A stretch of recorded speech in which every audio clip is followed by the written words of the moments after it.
The Choir Guys podcast wouldn't be possible without our amazing sponsors. To see the full list and learn more about them, visit thechoirguyspod.weebly.com/r-sponsors. Now here's a word from this week's featured sponsors. Have you ever stayed at a boutique hotel? You know, one of those places where everything is curated to be ultra special? Well, that's exactly the approach they take at Walton Music. Think of Walton as your boutique choral publisher. The Walton catalog features exceptional works from around the world, each carefully chosen for its musical excellence and supported with helpful tools for performers. With Walton Music, you're not just selecting music, you're choosing a curated quality experience with all of the details to help you and your choir succeed. Encore Tours helps choirs perform around the world with guaranteed audiences, stunning venues, and expert support. Start planning today at EncoreTours.com. If you want inspiring, ethically published choral music, check out Endeavor Music Publishing. Their composers earn 5 times more than the norm. Support these composers at EndeavorMusicPublishing.com. One teacher said it best, this program has been life-changing. S Cubed helped her small choir thrive, even with a mix of abilities and zero prior experience. If you want to build confidence, consistency, and community in your classroom, S Cubed is the way. Successful sight singing starts here.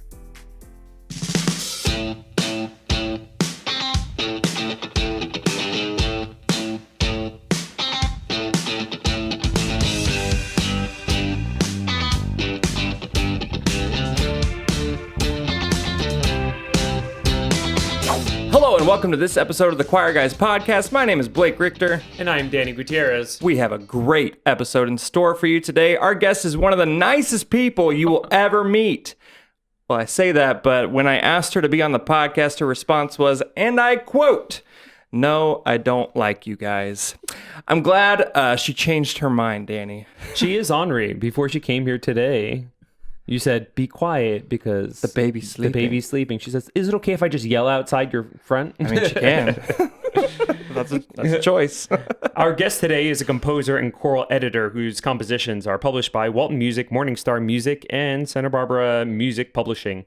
She has completed commissions for choirs worldwide, most notably Seraphic Fire, New York Polyphony, Wow. the University of Pretoria, South Africa, No way. Missouri State University, and the American Choral Directors Association.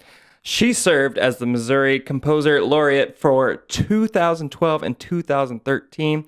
She even had an arrangement appear on New York Polyphony's 2014 Grammy-nominated album, Sing Thee Noel.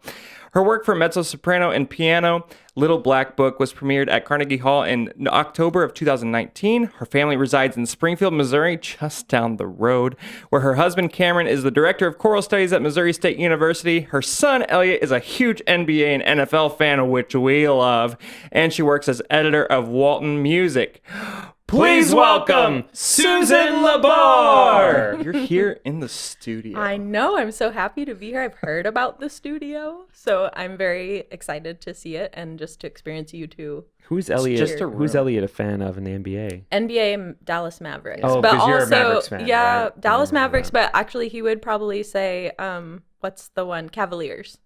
Because he met somebody on the Cavaliers, right? He did. Who? He and Cameron were on a hike. My husband Cameron, they were on a hike a couple of years ago, and there was this really, really tall guy, and he was also on the hike in this small group, and they started talking. It turns out it was Damian Jones from the Cavaliers at the time. He's not on that team anymore, but Okay. yeah. So then that's Elliot's an exciting immediate stuff. fan. Yeah. Wow. I would be too. You'd yeah. be surprised, like the connections to the NBA and the choral realm. Yeah. I met someone at MCDA who knows one of my favorite players, OG Anunoby, and then we had a Jana way Fox. too long conversation about that. Jana crazy. Fox, Yeah. her husband knows, or wait, is it her husband? Yeah. that knows? Yeah. Also of note, one of our MCDA family, their son is the general manager of the Utah Jazz. Yeah. Well, and bringing it full circle, Damian Jones, I think, was on the Utah Jazz at some point. Oh, So wow. There we go. MCDA and everything. There we go. Speaking of full circle, this shirt is full circle, Susan. When I put this shirt on, I sometimes think of you, and that sounds very weird, but this is why. 2 summers ago, I flew to Paris, and you were also in Paris. And when I landed in Paris, I had all my recording gear that's in here with me, and I was stressed out about getting that to the hotel and getting that, like making sure that it all got to Paris. I know exactly where this is going. Yeah, it's a terrible story, but I have to tell it. So I get off the plane, and, as Cameron pointed out later, he's like, don't you hear all the announcements saying, like, do not get in a taxi or a cab or anything that is not labeled taxi or cab or, like, is not a legit taxi driver. Well, the first guy that came up to me and said, taxi? I was like, yes, I'm desperate. I'm tired. And also, I don't know how to say no because I hate confrontation and conflict. And so I get in this dude's car and I'm like, I'm going to die. He has no taxi or Uber or Lyft logo on his car. This is my last day on earth. I load in thousands and thousands of dollars of equipment plus my clothes. And we start driving. He's speeding. He's flying everywhere. We're weaving in and out of traffic. I am starting to get car sick. I'm like telling this dude, I'm like, hey, you got to pull over because I'm about to barf everywhere. Like my first moment in Paris, I am about to just blow chunks. So we pull over. He's like, don't get in the car. Don't get in the car because it's a brand new car. And so I pull over. Nothing happens. Get back in the car. Later, I'm still like, I'm going to die. He's taking me to a back alley. I have seen Taken. Where's Liam Neeson when you need him? And then we get to near the hotel. I'm like, dude, I am about to barf. This is very disgusting, but we've talked about this on the podcast before. Not this specific thing, but I did barf in my mouth and swallow it multiple times. Wow. You've talked about your student who did that at National ACDA. Yeah, I felt her pain. And then I didn't have enough money to pay him because I only brought like €100 because I didn't think it'd be that much. It was like twice that much, which I got scammed. It was €200? It was ridiculous. It shouldn't have been. Thank you, Performa International, for paying me back. I appreciate your reimbursement. I'm pretty sure I saw you the moment you got out of that car. He dropped me off at an ATM because I didn't have enough money. And I was like, I'm taking my stuff with me. And he's like, you don't have to. I was like, no, I'm taking my stuff with me. And then, I see you and Elliot sitting down. I'm walking the streets of Paris wearing this shirt, just drenched in sweat. I've just thrown up multiple times in my mouth. And you're just looking at me like, I was like, you good? I was like, hey, Blake. And you're like, don't talk to me. I just paid €200 for a fake taxi. And I was like, Blake, that's the number one thing they say. Don't do that. Susan, you're well traveled, and I am obviously not. But it went uphill from there. So it was a great trip. Yeah. It was a great trip. Anyway, so Susan, enough about stupid stories. I personally know that your original career aspiration was not to be the editor at Walton Music Publishing. Can you tell us a little bit about growing up in Springfield, falling in love with music, and how you got to where you are today?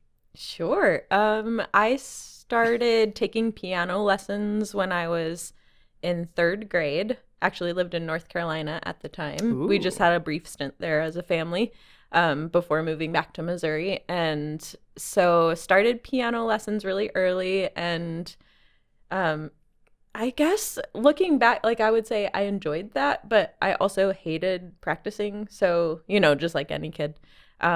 So did that for a long time, moved to Springfield, kept taking piano lessons here.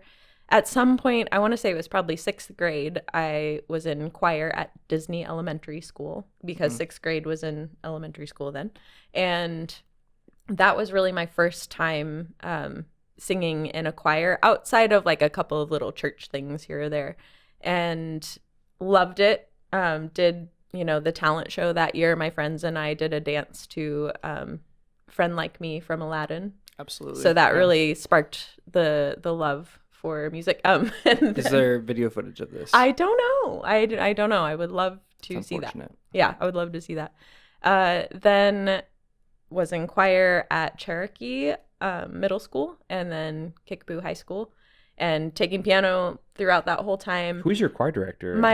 At Cherokee. Cherokee was Missy Palin. It was. Oh my gosh. Like truly, I really when I'm talking to people about especially being a woman in composing and in my job with Walton, I cite a lot of these. I just had these like incredible women as my teachers. My piano teacher, Missy Palin, Connie Ballou, it just like it goes on and They're on. As incredible as they come. Yes. And so I think getting off topic a little bit, that it made it, I never thought that it was something I couldn't do because I saw all these incredible women doing these incredible jobs. So Missy Palin was one of the earliest in that line. And then I had Connie Blue for 2 years at Kickapoo High School until Jonathan Owen came my junior year. Yeah, powerhouse. And so then when it came time to go to college, I was like, well, I definitely want to do music because mainly, like a lot of people say, I couldn't think of anything else I would want to do or would be suited for. But I really didn't know what I wanted to do in music. I kind of knew what I didn't want to do. You didn't want to be a teacher. I didn't want to be a teacher. I knew it. Yep. And that's because my mom was a teacher for her whole career, not a music teacher, a reading teacher. And I saw how hard she had to work for her job and how much passion she had for it. And so I was like, just liking music is not a good enough reason to be a teacher. There's, as we know, so much more involved. So I knew I didn't want to be a teacher. I knew I didn't want to perform. That was not my thing. I like to kind of sit back and be in the background. And so I was like, I don't know what I want to do, but I'm just going to start at MSU, Missouri State University, in music of some kind. And I chose piano performance because I'd taken piano for so long and it seemed like something maybe I could do. And my parents were really supportive, which was great. They also didn't expect me to have a job, picked out. They just were like, yeah, go do music. That's great. So I think it was 2 years into my piano performance degree, and I was like, why am I getting a piano performance degree? I don't want to perform. And I did not like accompanying. It's just so much pressure. And you just, if you mess up, then you screw everything up for whoever you're accompanying. So, and then I didn't want to teach. So my piano teacher was Dr. Peter Collins, and he was so supportive as well. I've been so fortunate to have these people in my life who just kind of helped me along the path. So I remember he sat me down and he was like, okay, so if you're not going to do this degree, let's think about if you didn't have to make any money or worry about a job. What are things you're interested in? And I don't really remember what I said at this point, but he just listened to what I had to say. And then he said, okay, I think you should just move into the Bachelor of Arts degree, which is a really general music degree. So that'll set you up for maybe what might come next. So that's what I ended up doing. And I finished my undergrad degree. And then I was like, I still don't know what I want to do. And I don't know what possibilities there are out there. So I just immediately went into my master's at Missouri State University in music theory. And I chose that because I just always enjoyed music theory classes and nerd. I know, super nerd. And I always found them like to either come easily or the work that had to go into it was interesting to me. So I did my master's degree in music theory and still didn't know what I wanted to do. And then we moved to Texas for Cameron to start his graduate work at the University of North Texas. And I was like, I have this master's in music theory and no idea what you do with that. And so at that point, you had not wrote any compositions. I did write something because of a class that I had to take in music theory in that degree. It was a choral arranging class. And so that was actually where I wrote the piece that ended up being the first piece that I had published.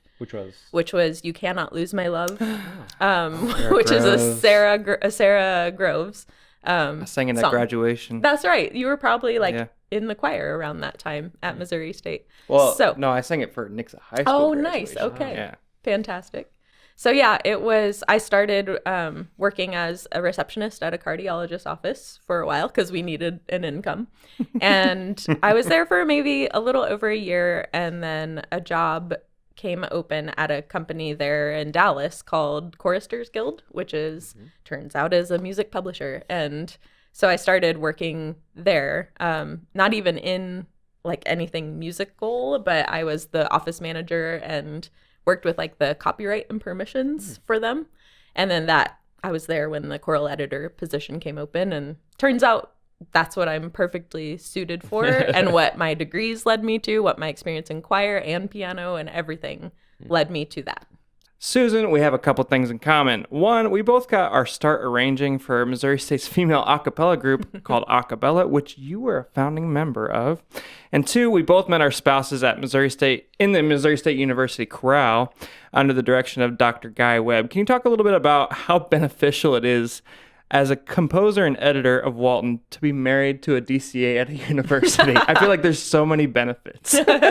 I feel like, obviously, as a composer, actually, Cameron and I try to like keep things separate a little bit in that regard, just so that, you know, the optics of all of that are right and good. But occasionally, there will be times where he will need something for his program, and it's something I'm interested in writing, so that's super handy to have, you know, a reason to write some of these pieces, but also a choir to try some things out. Although I don't normally ask him to try something out unless it's something they're really actually going to program for the choir that year.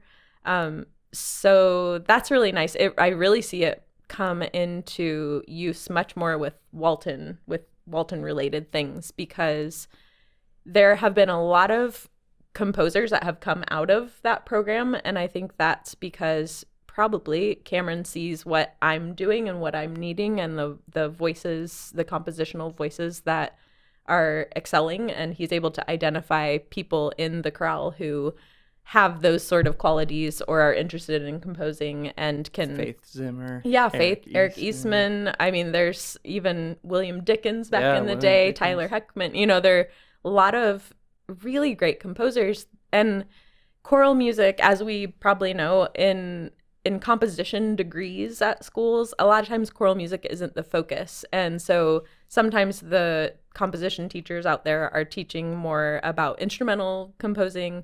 And there's even sometimes a little, you know, look down upon the choral music writing. So I encourage young composers a lot to actually work with their choir directors more so than a composition teacher, or in addition to, because the choir director is really going to know what is going to translate well to voices. And so that's been really handy, just the number of composers we've been able to start developing from MSU. And then when we have pieces for Walton that need recordings, I know Blake has been involved in recording the choir in many instances, and we'll put together a small group from the choirs at MSU and do a whole day of recording a bunch of pieces, or we will have someone come in and record the chorale or the women's chorus or the men's chorus there. And it's really handy to have that, because that's one of the most challenging pieces, I think, of my job with Walton, is just making sure that the recordings we're putting out there are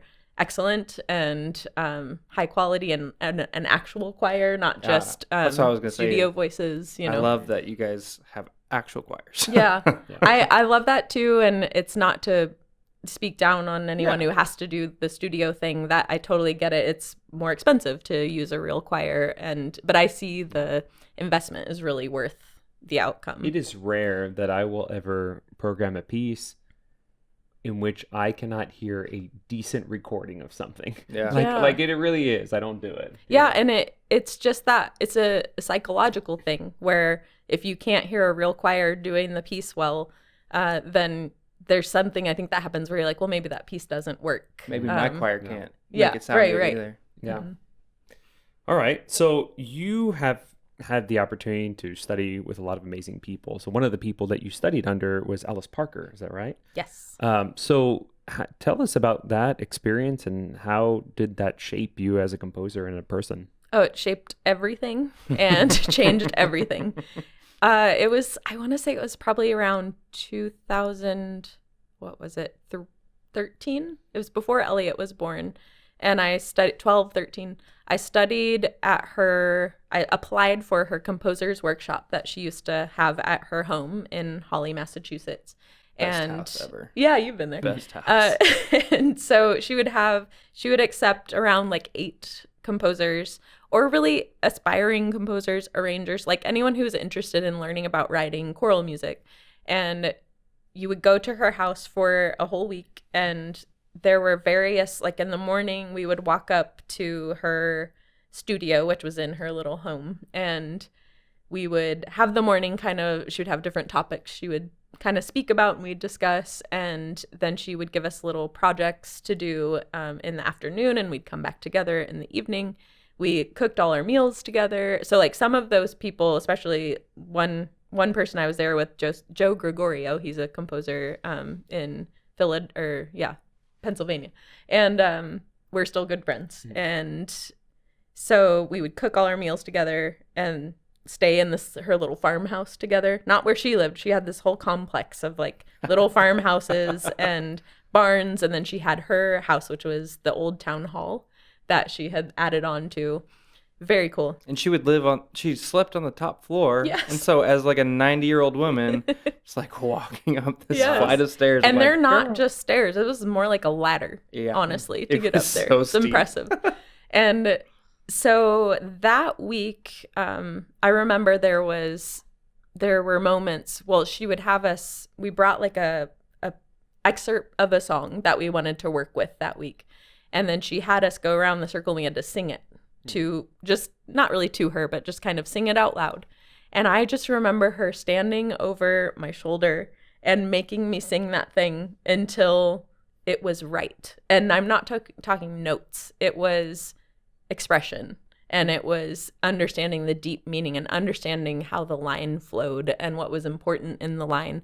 And she did that to everyone. And it was the first little piece in the process of when you sing it really the way that it should be sung, like a folk song or a hymn or whatever, that starts to inform how it should be arranged. Mm-hmm. And where the emphasis should be, where maybe something should be in unison, or where harmony should be added in, or where maybe a counterpoint line might enter.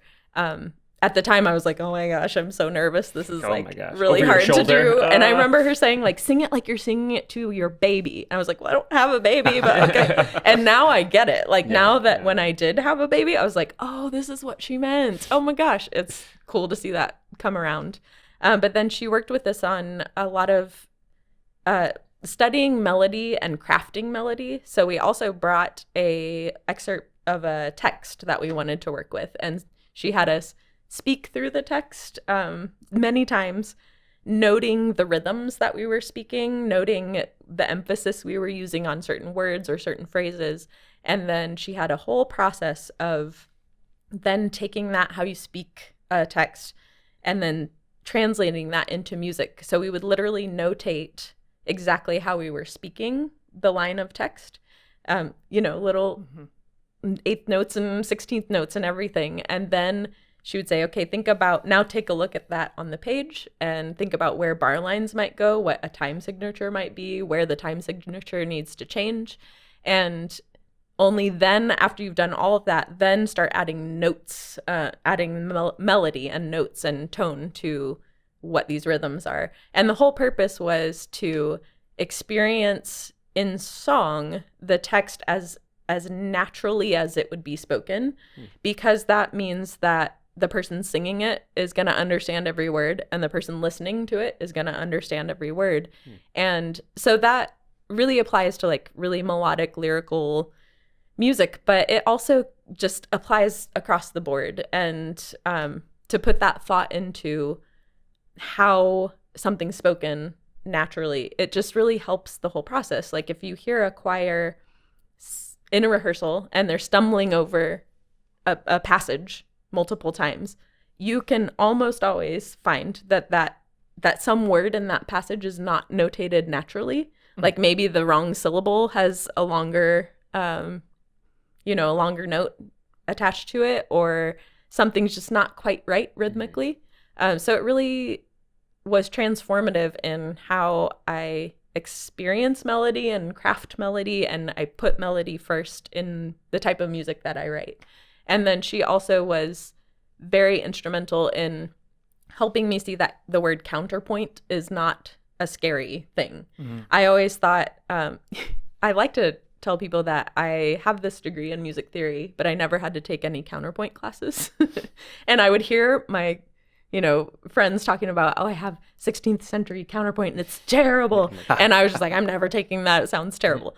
And so I thought of it as like this very academic Bach thing.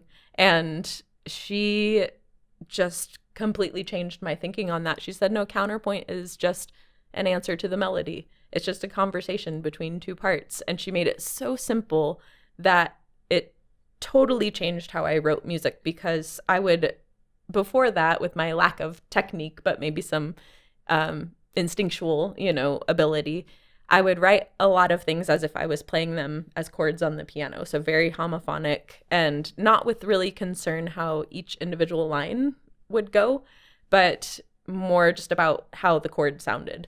And she really changed that for me, where then I started thinking about, okay, the altos, which I'm an alto, I want to sing an interesting line and actually have something to say and have a full text thought in the phrase I'm singing. So like making sure I have something that makes sense, not just fragments of a sentence, and then that the line is interesting to sing too.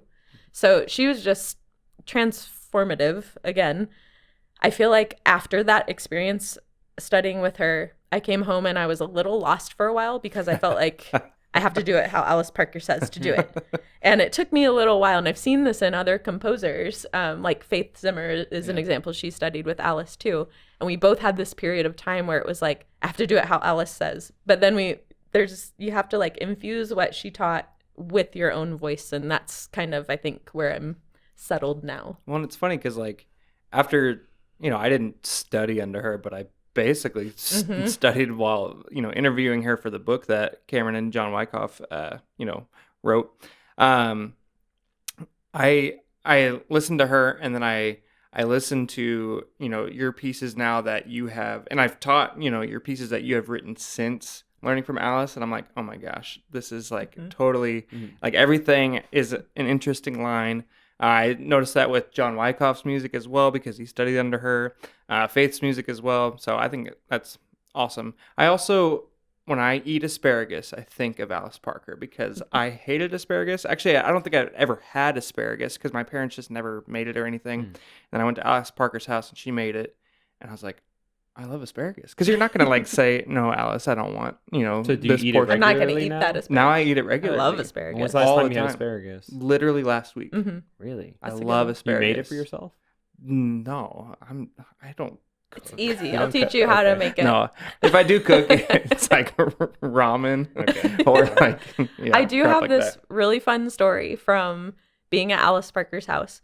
There was this night I don't remember exactly what we were cooking, but she was like, someone needs to go down the street and to the farm down at the end of the street and get some corn, because the farmer there is selling fresh corn, that he picked today. And I was like, oh, I can do that. And she's like, okay, here are my keys and take my car. And it's just right. She The told me little red where car? it was, the little red car. And so I get in her little red car. It was like a little Toyota Prius or something. I don't remember. But I get in her car and I'm driving down this country road to go get corn from a farmer. And I'm like, I'm driving Alice Parker's car. Alice Parker's car. And I got the corn and it was delicious. That's awesome. Okay. Running school social media on your own is exhausting. But with Class Intercom, you don't have to. We've been using it for the past 3 years, and it's completely changed our process. All of our social media accounts are connected in one place, and students can contribute content that gets routed to teachers for approval. It's streamlined, empowering, and honestly, fun. We've seen more student engagement, better content, and way less stress. If you're ready to go from overwhelmed to organized, check out classintercom.com. Sight Reading Factory isn't just a tool, it's your new assistant choir director. This powerful platform generates an endless supply of customized sight reading exercises that match your choir's level and focus areas. Whether you're prepping for contests or building daily literacy skills, SRF helps students develop real fluency with auto-graded, standards-aligned assignments that you can send straight to their devices. It can even integrate with your gradebook, so tracking progress is seamless. Add in features like solfege toggling, individual part practice, and full octavo support, and it's easy to see why SRF is the gold standard in choral sight reading. Try it now for as low as $3 per student at sightreadingfactory.com And thanks again to SRF for sponsoring this portion of today's episode. Choir directors, we've been where you are. You need a fundraiser that actually makes money that your students will enjoy. And most importantly, a company that you can trust. That's why we've worked with Kansas-made frozen pastries for over 5 years now. They've helped us sell over $35,000 of pastries in just one fall season. We took home a profit of almost $18,000. The pastries are incredible, the service is outstanding, and the entire experience is smooth from start to finish. If you're ready for a fundraiser that actually delivers in every way, head to kansasmade.com. You won't regret it.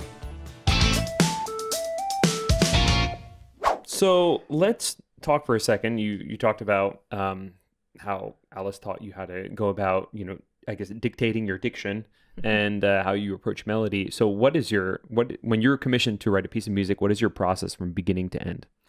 It's a big question. It's a big question, but it's such a process that it's easy for me to answer. I will first find out things about the choir that is commissioning me. So I'll ask some questions first to the conductor of, what are things that are important to your singers? What are songs they've sung before that they've really, really loved? And what is this particular piece for? What's the occasion? And once I know those things, then I will start looking for a text. I always start from text first, and I'm not saying that's the right or wrong way to do it. It's just how I do it. And I will search for a poem. Usually if I don't know where to start, because, it's just, where do you even start searching? I'll look for poets maybe from the area where the choir is and see if that leads me anywhere. Or if there's a topic, like I'm doing a commission coming up here for the Atlanta Master Choral, and it's for their Christmas concert. So that's great because I haven't written a lot of Christmas music or winter music. It's an exciting commission. I'm so pumped about that. They're so good, and I'm just thrilled to be able to do a piece for them. So I was looking for a Christmas or winter text, and I was thinking, okay, what do I love about that season? What do I love about Christmas or winter? And all my thoughts led me to, I love the glow of like candles or a fire and just the warmth and like the cozy time of that season. And the word firelight stuck out to me. And I was like, I love the firelight. Oh, firelight. That's something maybe. And I found a poem that's literally called Firelight. Wow. And that I don't think anyone has set before that I could find. And so that's going to be the piece for them.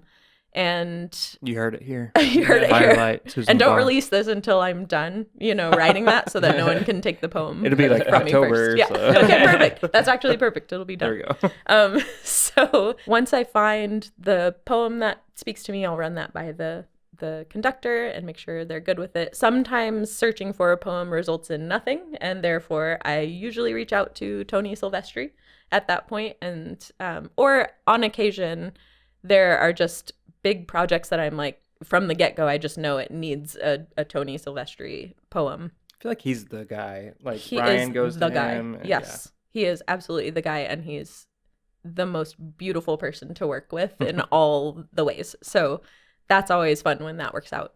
So once I have the poem, then I do the Alice Parker method, and I'll print out the poem usually and have it like in my car or on my bathroom mirror or just places where I'll see it throughout the day, and I'll start thinking about it, reading it over and over, speaking it out loud. Speaking it out loud is incredibly important, just to hear those rhythms, find out if the poem has a natural meter to it or if it's going to need some adjusting. Does it cover your speedometer in your car and like?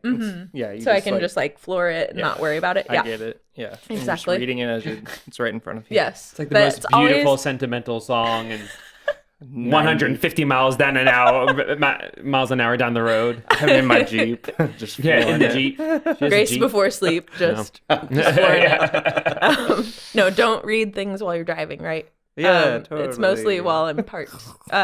So once I have like internalized the poem, that's the point where I'll start writing the melody. And I'll usually write an entire piece all the way through as if it were going to be sung by a soloist. So I'm the type of music I write, which I've accepted and I'm happy with, is it's lyrical, it's melodic, it's a lot of times a more slow and pretty situation. And that's okay. That's what I do.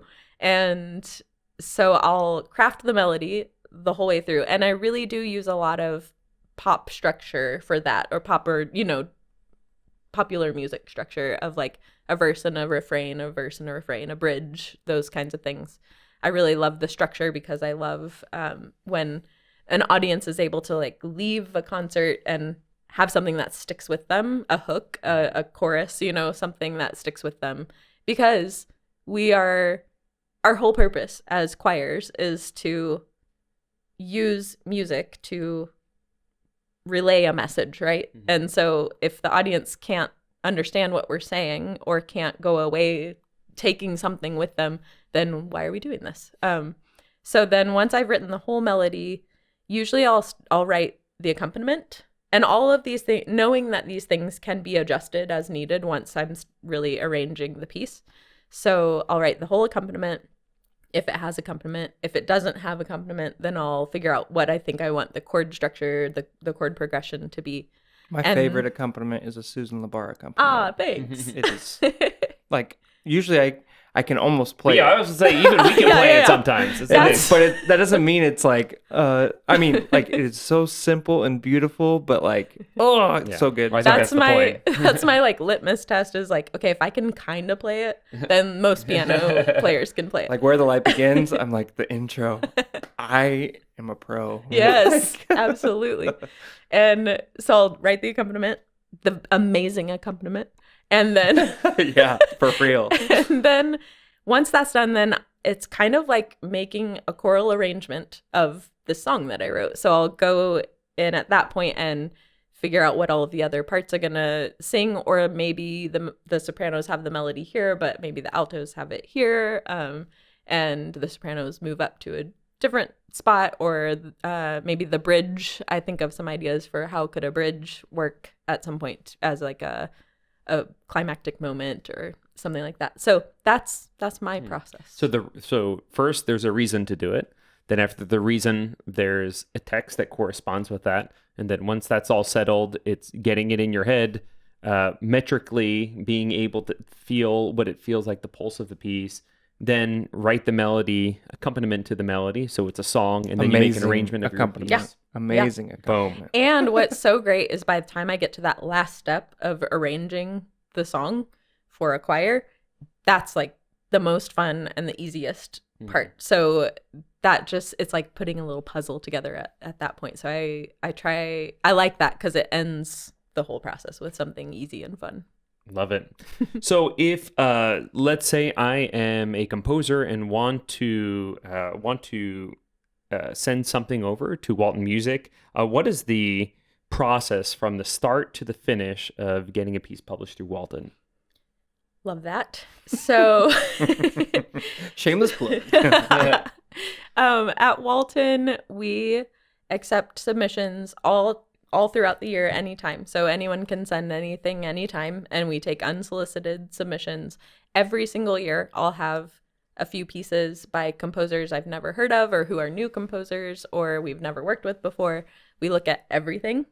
I should say I look at everything. It's daunting. It's a lot of music, but you just never know what's going to be hidden in there. On average, how many submissions would you say you get in a year? We have like 4 times a year that I work with a review board of conductors from around the country. And so we meet 4 times a year. So in like a quarter, so I just looked at all of our latest submissions. And so I think I looked at probably 200 pieces. Oh my gosh. And then out of that 200, like maybe 20 go to the review board. And so those are pieces that have real possibilities with our customers and our sort of aesthetic at Walton. So you'd say 800 pieces a year that you're looking through? Yeah. Oh my gosh. Yeah. And that's most of those are sent as submissions. Some are like when we're seeking out, we've heard a composer at a conference and like, could you send us that score? That sounds interesting. So once those submissions are identified that have possibility with Walton, then I send those to our review board. So it's Joe Miller at Cincinnati, Lynn Gackle, who everybody knows, Joe Dillard, who is a retired Texas high school director, and she was like president of TCDA and TMEA, all the things, and then Philip Brunel. So they all have they come from different, perspectives and different ages of choirs and different voicings and all of that. So we then look at everything together and decide what is to be published. So once a piece is chosen to be published, then we sign a contract with the composer. They send their manuscript and we engrave it in our style. And the engraving process is more about just getting it into like our fonts, our page sizes, our formatting and all of that. And then I edit the piece, make sure it's perfect. So I'm looking at what, spelling mistakes there might be in the lyrics, or punctuation, or just making sure that things are notated in a way that's going to be easy to read upon the first read that a choir is looking at the piece. So it's not really changing anything. I get that question a lot, like, do you change anything that a composer's done? It's really not that. It's enhancing. Yeah. Or like when I'm working with Blake, we've worked together now for several years as editor and composer. And so Blake might send me a piece and be like, what do you think about this? Do you see anything that you would maybe suggest I do differently? And so that's really nice to get to do that. But that's before the contract is signed. There have been times where Susan's like, this is great. And then I receive bullet point after bullet point. And so I still receive bullet points because, it's Susan LaBarr and she can make anything beautiful.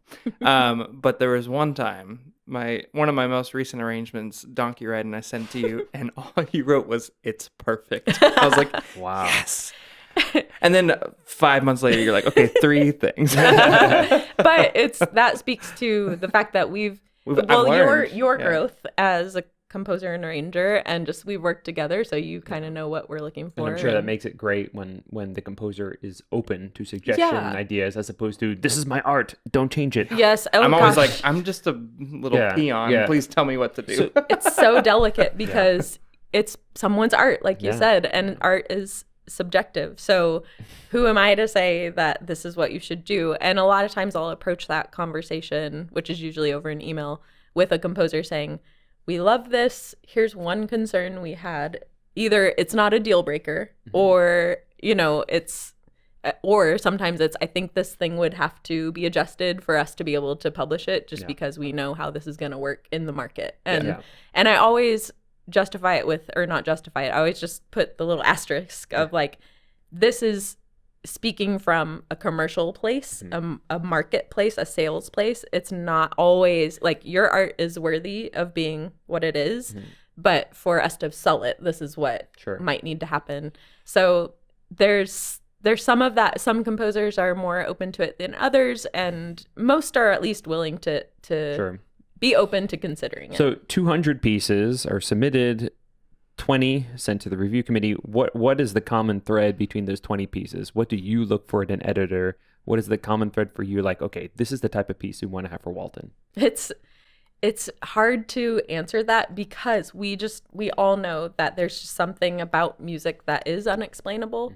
There is, I'll listen to a bunch of songs and there just will be some that you're like, oh, what is that? That is something different, or that's speaking to me, or it's moving me in some way. That's the unspeakable thing that we can't really define.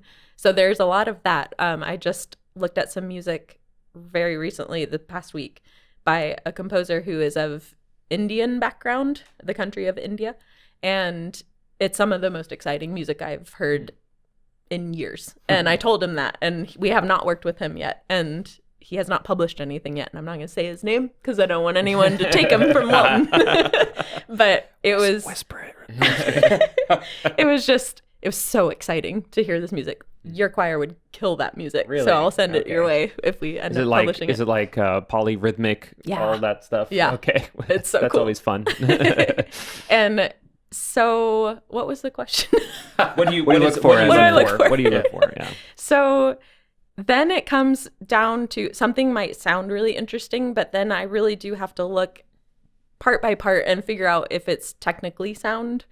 It has to, music has to be written in a way that people can sing it, and especially that people can look at it quickly and think, my choir could do this. So usability is a big part of it. Absolutely. You have to think about yes. who's going to buy this music and how do we make that process Yes. happen. And I think that it's so great these days that we have so many options of the ways that music can be published and brought to the world, because there's a lot of music that is amazing, but maybe it's so hard, or it's so the text is so specific, or it's for such a specific voicing or something that it's not something that would be commercially viable to a large market. And so therefore you can't really invest the money in producing a piece that is really not going to sell well.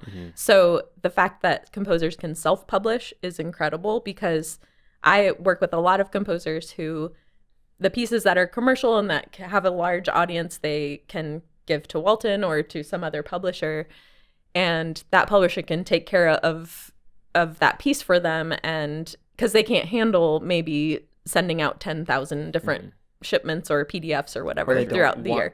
They shouldn't. They need to be doing the art. So, but then there might be a piece of theirs that is really for a select small group, and they can handle that themselves. So, it's good we have those options. So yeah, it's a combination of like, it has to be technically good and be written correctly, and it has to be a piano part that can be played, even if it's a difficult piano part, it just can't be so out there that someone can't play That's where most of my edits from you have Yeah. been. It's like you don't really play the piano. You've never said this, but like, I know I don't really play the piano, and you're like, so what if I try something with your accompaniment part here? Just like, maybe make it a little easier there. I'm like, yeah, you do play the piano, so. And then it has to have that sort of undefinable thing of just being interesting, being beautiful, being so exciting. Middle of the road pieces are tricky sometimes, like if it's a mid-tempo, where it's not like slow and beautiful or really fast and exciting, those are a little harder. So those kinds of pieces, you have to lean into what message it is giving, what the text is, and maybe how it could actually be used in a just like performance. hard to make it exciting, I guess. Yeah. And they're harder to sell, because okay. As a composer or as a conductor, you're probably not like, ooh, what kind of just middle tempo piece do I need? You're looking middle at dynamics, middle tempo. That's the way I like to go. Yes, but sometimes those pieces are exactly what you need to pair with something else. Yeah. Let's be honest, sight singing can be intimidating. One teacher shared, I failed sight singing in college, twice. But using S-Cubed, my middle school choir is thriving. They sight read together, stay engaged, and even correct me when I mess up, and we laugh through it together. That's what S-Cubed is all about, building a culture of confidence and progress, no matter what your background is. Whether you're new to choir or just want a stronger method, S-Cubed helps both students and teachers succeed. Join thousands of directors who found their solution by purchasing S-Cubed today. Are you looking for music that moves the heart, inspires voices, and elevates your choir's sound? Check out Endeavor Music Publishing, your premier destination for fresh, expressive choral compositions and world-class composers.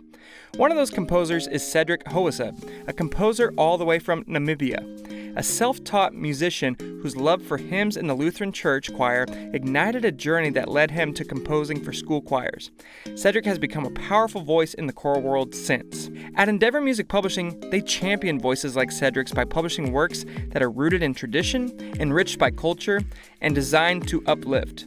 Whether you're leading a choir, directing worship, or planning your next performance, their catalog delivers authenticity, excellence, and artistry.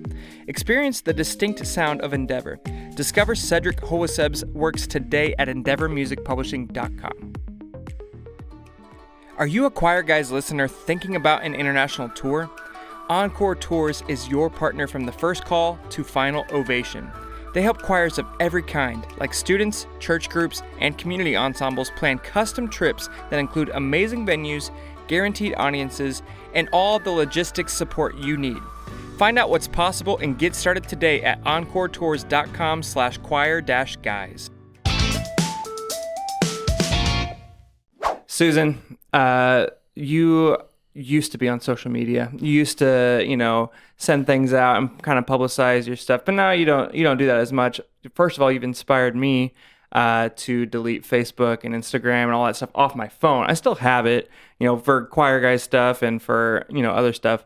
So some people might not know what's happening on April 11th, 2026.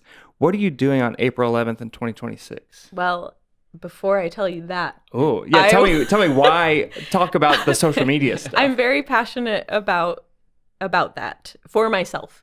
I truly think like anyone who wants to be on social media and that fills you or anything, that's great. For me, I found that every time, this was back in 2020, challenging time. But I found that every time I was logging on to Facebook or Instagram, I was getting more like angry or frustrated. Those were the feelings I was associating with looking at what people were saying. And it was no longer bringing me joy. I recently heard someone explain it, it was on some podcast, that they are a very introverted person, which I am, and that they found out that social media for them was like another room full of people. Yeah. And I was like, that is it for me. That when I really need to rest and relax and recuperate, if I was going and scrolling on social media, it was just another room full of people for me. And it wasn't letting me actually detach and recharge. So for all of those reasons, I just was like, I think I'm done with this. And then all the research we've heard just about, all the things that it does negatively with as many things as that it does positively. So I just decided to be done and deleted them fully and have never looked back. And I absolutely love it and recommend it to anyone who that feels like something you might also identify with. And this is why we have a Choir Guys newsletter that comes to your email. Love so that. if you delete Love all of a your social newsletter. media, delete all your social media, and subscribe to our newsletter. Love that. And then I was talking to one of my good friends, Dominic Diorio, who's a conductor and composer, and he said the same thing, that he was not on social media anymore. And we found out Dale Trumbore, who's an amazing composer, she also is not anymore. And so we were like, do we need to do a session at like a conference about Should we start a Facebook group about... No, I'm just kidding. That's good. So for me, it's been great. I do realize that I was at a point in my compositional career that I had already had contacts and I'd had several things published. And so it didn't feel as dire to me to keep it for that reason. And I also was just like, this is a risk, but I'm going to take this risk and see if maybe I can still get commissions, even if I'm not connected on Facebook all the time. And I still do. And people find me and my email's out there. It's not like I'm impossible to find. I don't even have a website anymore because I work with these publishers who handle so much for me, including Walton, which is me. So like that's a little weird. But Santa Barbara too has been huge and E.C. Shermer. You do have a website. It just has like an old headshot from like early 2000s. Is it still out there? I think it's so. Probably like a MySpace page. MySpace page. Because I was like looking for your bio and I was like, oh, this is still there. That's funny. Did you have MySpace? You had MySpace. Oh, I had MySpace. You had MySpace. Blake? Oh, yeah. Did you have MySpace or is that? No, I was not allowed. Too young for it? Oh, you weren't allowed. I wasn't allowed. I had a MySpace page and I hope to God that it's just been deleted. No, now I'm going to go try to find it. I know. I haven't been able to find it. What was your username? But it'll be That's like what a we bunch wanna of know. emo music. It'll be really weird. It'll be really weird. I really want to know that side of Danny. That's exactly what Susan's is too. Just a bunch of emo music, but it was Christian emo music. Who are I forget Christian emo this is more what's the really popular band, the punk band that was the punk or Christian almost like Under Oath. Christian punk. Under Oath was one of them. No. DC the Talk, super they're not popular really... one. And they went mainstream at one point. Newsies. Newsies. Newsies. We were meant to live for so much Newsboys. more. Oh, Switchfoot. Switchfoot. Oh, I love them, Yeah, actually. Switchfoot was the They're thing. really good. I What are we I forgot talking about Under Oath. Sorry. You're So, social media, give it up if you are interested. It's great. and then because you don't have social media, April Yes. 11th, 2026. April 11th, I am, I guess, the composer in residence for a concert that's happening at Carnegie Hall, and it's going to be conducted by Cameron LaBarr Who's and that? Michael Barrett from formerly University of Pretoria. I know you guys just had him on your podcast.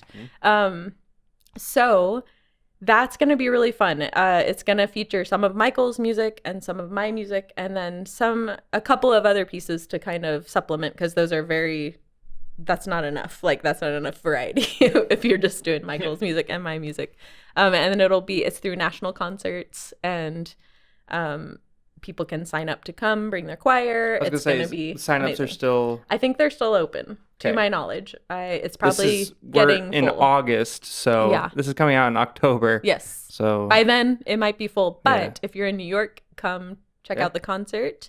And I'm really excited about mainly collaborating with national concerts. Brian Gockel is an amazing videographer who does some really incredible projections for these concerts. When I heard projections, I was thinking like church screen, with lyrics or whatever. Oh, but it's like on no, the back it's like of the Carnegie full Hall. back of the Yeah. hall, and it's gorgeous and he's artistic. like texted me pictures while he's sitting back there. He's like, "This is what I'm doing right now." I'm So like, cool. What? I'm really excited about that aspect of it. And then collaborating with Cameron and Michael is always a joy. It's always hilarious. It's always artistically fulfilling. Do you feel like a third wheel sometimes around them? Oh my gosh, yes. They are the two peas in a pod, for sure. They're precious. That's awesome. We like to ask all of the composers on the podcast these questions. Do you know what questions we're going to ask you or no? I'm probably going to say, what's your favorite song you've ever Okay, yes. These are great questions. So we're going to ask, what's your favorite Susan LaBarr composition of all time? And then, what's your least favorite Susan LaBarr song of all time, composition of all time? But you should still buy it. The least favorite is hard because it's hard to separate that from like growth. Yeah. So like earlier pieces. I mean, I don't think it's my least favorite by any means, but the one I can talk about is Grace Before Sleep, which is a piece that everybody knows. Everybody does. Everybody does. And I'm very proud of it and I'm very grateful for it. But there are things now that I've gone through this journey of learning a lot about compositional technique that I would love to change for the better. Because that was pre-Alice, right? Way pre-Alice, yeah. Wow. And I actually have made just a slight adjustment to it that I think Santa Barbara is going to put out as a second edition. It doesn't change any of the harmonies or anything. And actually the two versions, if you had a choir who had half and half of the scores, they would be able to sing it all and it'd be fine. It's just there's like these parts in the tenor and bass line, like kind of when they first come in, it's just chords, just chord, and it's low and it doesn't change and it's no respect for the line whatsoever. The chords sound pretty, but it's not, I can't imagine that is fun to sing for those poor tenors and basses. So just giving them a little bit more of like a text thought and a full phrase and all This of that. is surprising to me. I didn't think you were going to say Grace Before Sleep. It's kind of like when Michael said Indodana. It's like, It's like someone saying, Yeah. I would like to change the Bible. Like, really? Are you sure about that? Like, that piece is so, in the choral communities, it's just, I went one time, I was at Minnesota ACDA, and they were like, Susan LaBarr? You know Susan LaBarr, who wrote Grace Before? You know Susan my LaBarr? And I'm gosh. like, yes, I do. But anyway, they lives down the road. love that piece. But And so so I'm not saying it's my least favorite. It's just that It's early. it's a big one that helps me see the journey that I've come on, and I would not use the word embarrassed by it, but knowing what I know now, I'm like, oh, I wish I could have done that just a little differently. oh, I'm embarrassed by the accompaniment in the Fox. It's the worst thing Again, ever. the piece that And everyone does. everybody Yeah. programs that one. I'm like, maybe I'll send you a second version. Well, and the Fox, that accompaniment, it leaves itself open for if someone wants to do a little more with it. So it's okay. Most Yeah. people It's are like, okay.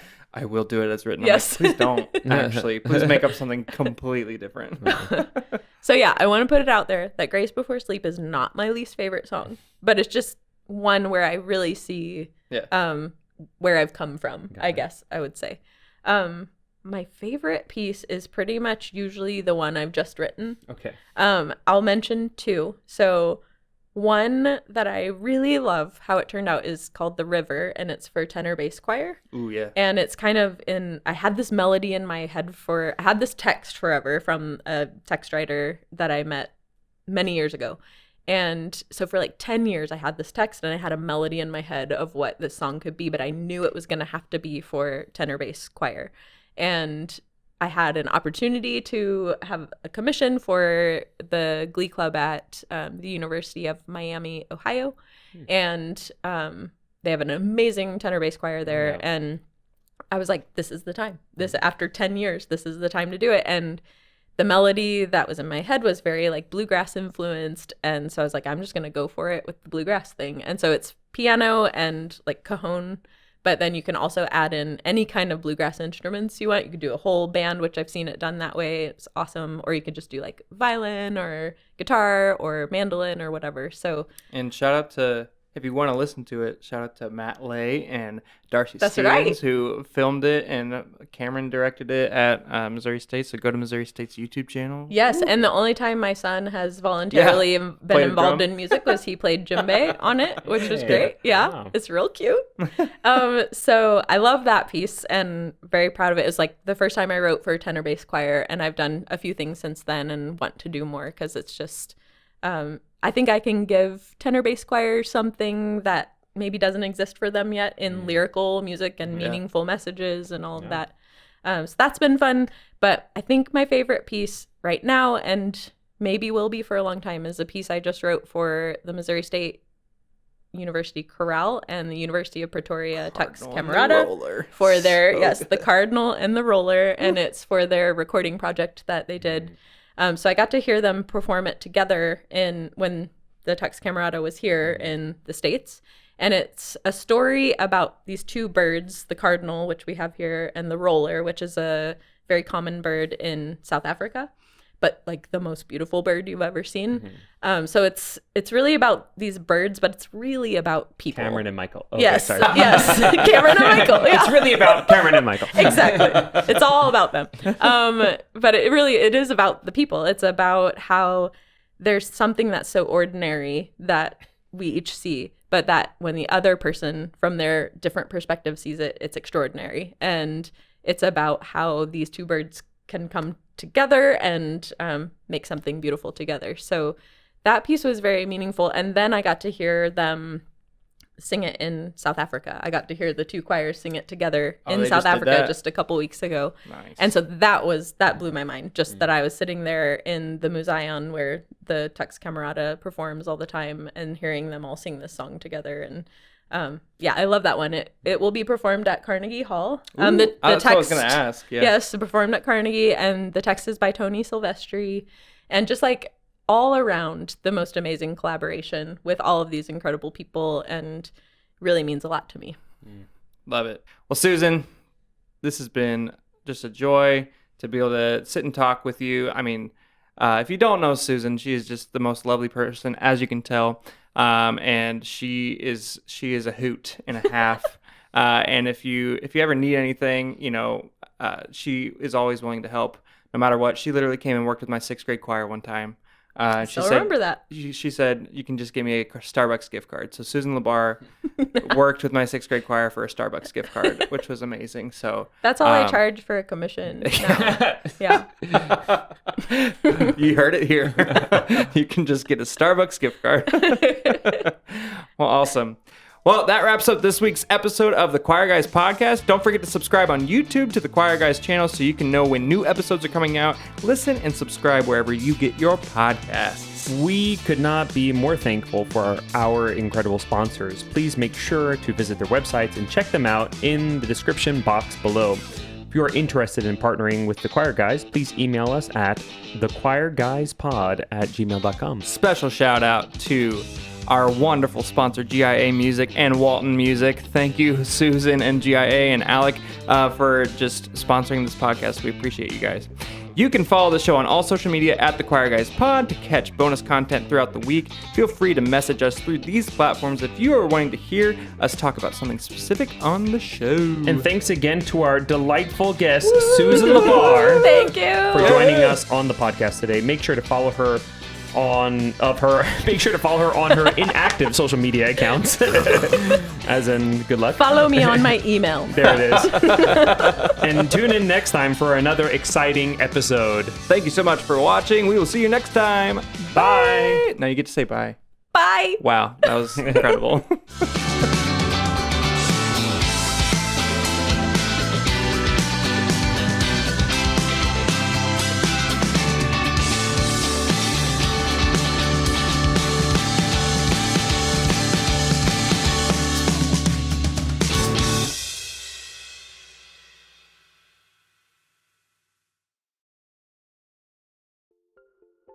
Pavane Publishing is delighted to be a supporter of the Choir Guys.